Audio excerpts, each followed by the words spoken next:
Assalamualaikum warahmatullahi wabarakatuh. Kali ini saya akan menyampaikan bahwa penelitian disertasi saya yang berjudul disertasi saya itu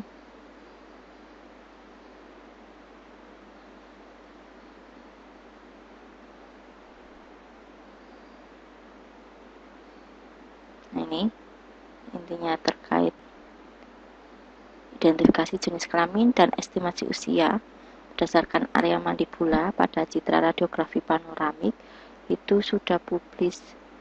Yang pertama ini segmentasi. Video saya juga pernah menyampaikan terkait segmentasi, di mana segmentasi yang saya lakukan adalah segmentasi mandibula. Citranya, nah ini publis, citranya seperti ini, saya tunjukkan.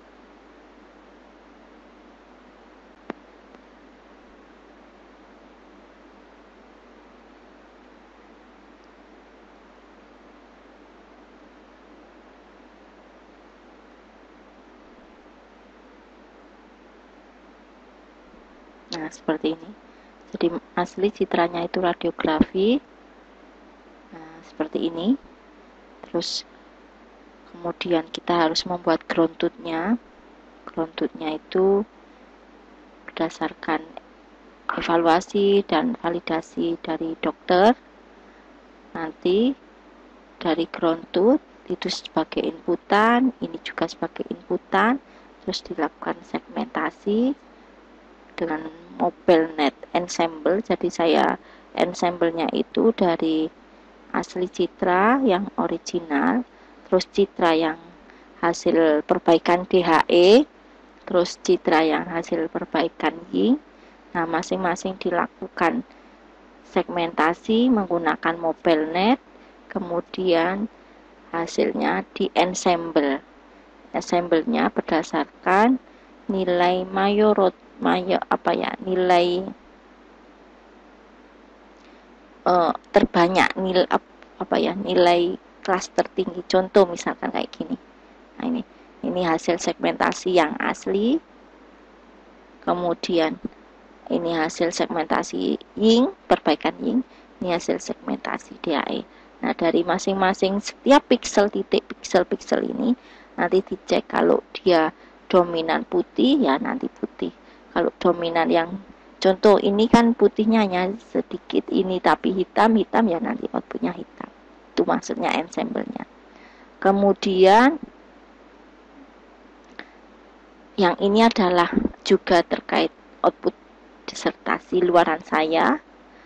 Nah, ini tapi review, jadi dari beberapa kali mengumpulkan manuskrip untuk persiapan dulu waktu proposal, itu akhirnya menemukan bahwa ternyata untuk proses identifikasi itu yang sering dilakukan adalah dengan menggunakan semi otomatis. Otomatisnya itu menggunakan gigi.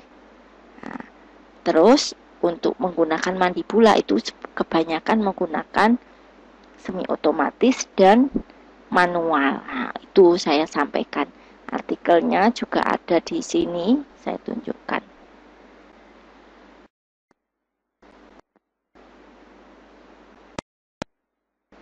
Ini sistem gender identifikasi and estimasi for radiography review. Jadi saya hanya melakukan review, terus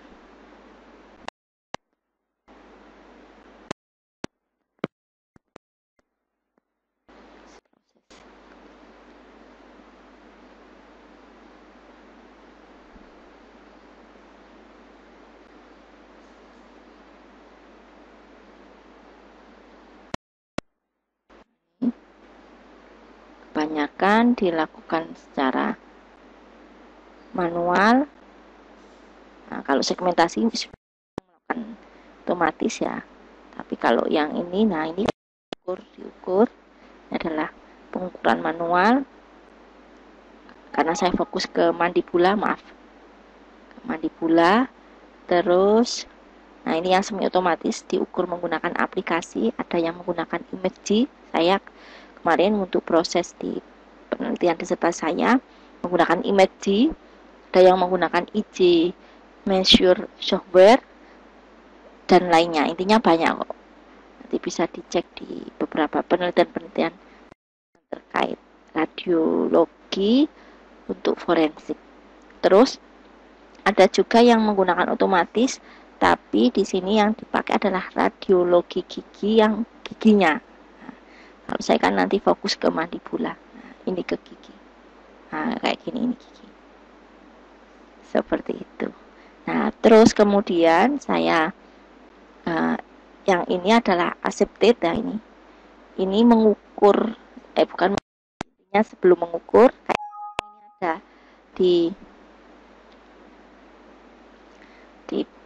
di sini tadi untuk proses yang semi otomatis kan diukur. Nah, maaf. Nah, ini kan diukur-ukur. Nah, sebelum diukur titik. Nah, saya membuat suatu penelitian untuk prediksi titik landmark. Nah, penentuan titik landmarknya itu dari citra radiografi tadi yang sudah hitam putih yang hasil segmentasi, terus ditentukan. Ini tinggal menunggu publis. Ini sudah accepted. Nah, ini jurnalnya ini. Kamera ready proses ini. Terus nah, ini saya tunjukkan. Intinya artikel saya yang untuk syarat kelulusan kemarin S3 itu juga saya publis di sini, yang mobile net segmentasi tadi ensemble itu juga di sini. Masih prosesnya, maaf, internetnya agak lumayan. Nah, ini yang mobile. Nah, kemudian saya juga menyampaikan, nah ini saya juga punya artikel yang tidak terkait tidak terkait disertasi, pokoknya tidak terkait segmentasi atau ini. Nah, itu nih pengenalan daun kacang. Ini juga proses publis, melakukan proses review, dan ini recognition the type of bean using artificial intelligence. Ini di register. Ini sudah proses hasil review dan sekarang proses publis dan ditunggu aja untuk membaca file PDF-nya. Mungkin itu yang bisa saya sampaikan. Saya tidak ingin sok sombong, sok bisa pamer atau enggak, tapi kalau kita berbagi, semoga apa yang kita sampaikan bermanfaat. Intinya saya ingin menjadi orang yang bermanfaat. Terima kasih, mohon maaf sebelumnya. Assalamualaikum warahmatullahi wabarakatuh.